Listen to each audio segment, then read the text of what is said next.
what's coming down the track are a series of difficult choices and tough decisions. And we know there are going to be difficult choices around spending, around welfare, around taxation.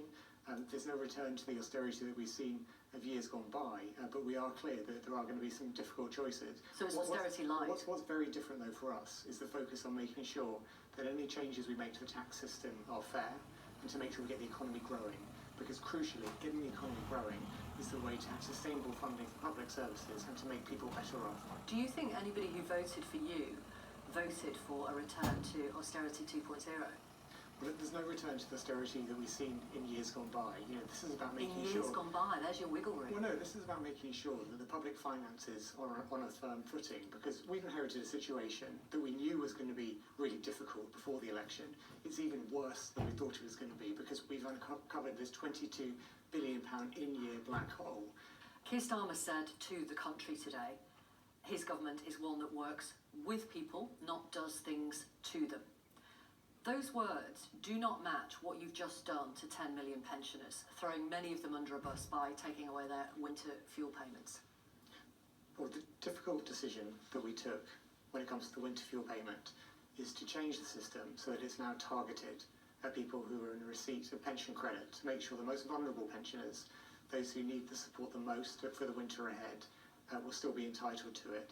I think we would all acknowledge that the winter fuel payment system we've inherited, where it goes to everyone, is not a well-designed system, and the Prime Minister said as much this morning. What we need to do is make sure that we are spending public money wisely in a very difficult situation we've inherited, and that does mean difficult choices. I'm not shying away from the fact that the decision we've taken around winter fuel payments was a difficult choice. So you're asking pensioners to go coal this winter for the long-term good of the country, essentially. Some of these are the war generation, some of these suffered terribly during the pandemic, assuming they survived, and you're now throwing them under a bus? Well, we've made sure that those pensioners who are in the greatest need, those who are eligible for pension credit, will still get the winter fuel payment. You haven't made sure. There are 880,000 pensioners eligible for pension credit who have not applied, and nor have they done that for 10 years, and you're bringing this in 4 months. You haven't made sure. Well, as I said, everyone who's eligible for pension credit will still be able to get the winter fuel payment. What we are focusing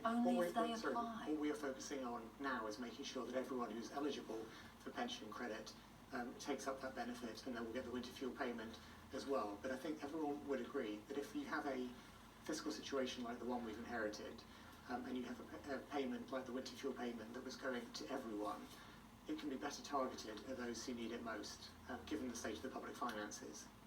Can I read you this email from one of our viewers? It's from a woman who says she's very concerned and extremely distressed on behalf of her dad about your government's decision to cut the winter fuel payments to pensioners. She says, my father is almost 80, he receives the state pension but just misses out on the requirement for pension credit. My father's worked for the NHS diligently for years, paid his taxes, and even selflessly did some part-time work for the NHS during the COVID pandemic.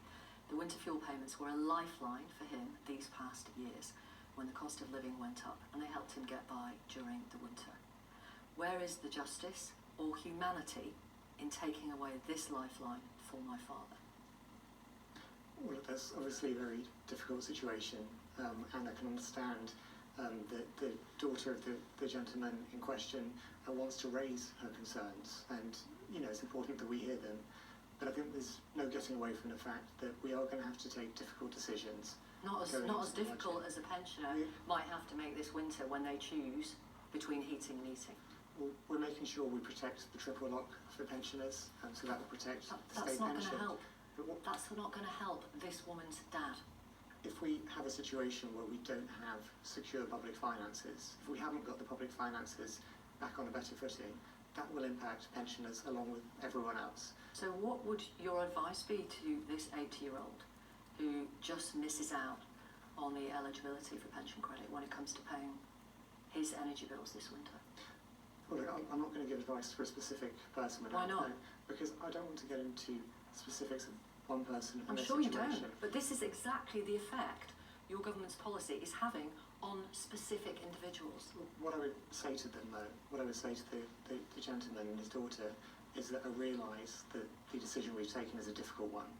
I realise that it's a tough choice that we've had to take, I realise that it will have an impact on people. Being upfront is not going to help that gentleman pay his energy bill. Is cronyism bad under a Conservative government but okay under a Labour government?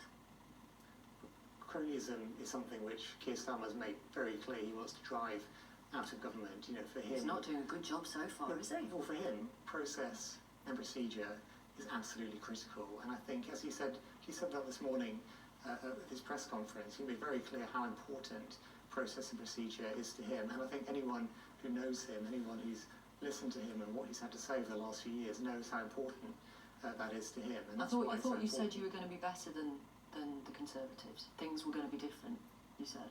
Yes, and Keir Starmer has started driving that change by making sure that we are a government of service, that we're focused on the needs of the British people, rather than internal party politics or other distractions. But you're We have giving resolute civil focus on people. service jobs. You have been giving civil service jobs to Labour supporters and Labour donors.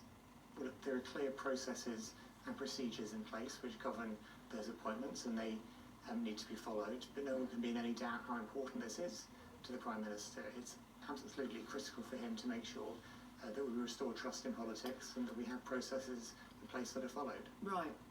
In opposition, Keir Starmer accused the Tory party of giving their supporters jobs for their mates. He promised to restore standards in public life with a total crackdown on cronyism.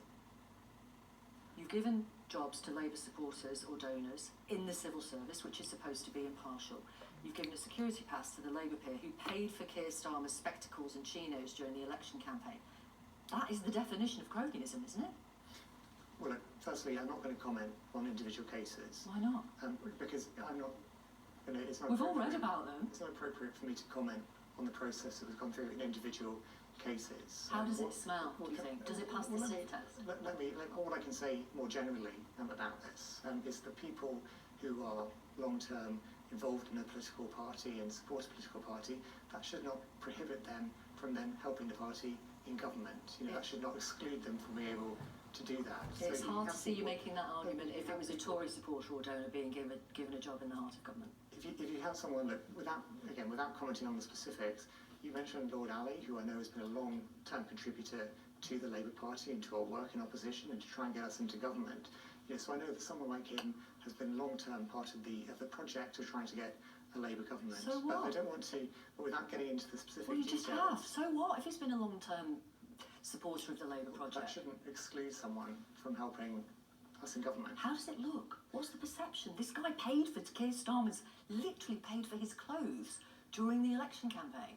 And then he gets a security pass and But holds that's a why. reception down in Street Garden. But that's why it's important to have the procedures and processes in place that need to be followed.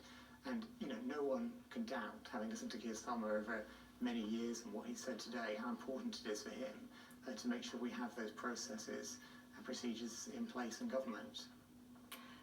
James Murray, thank you very much for talking to Newsnight. Thank you.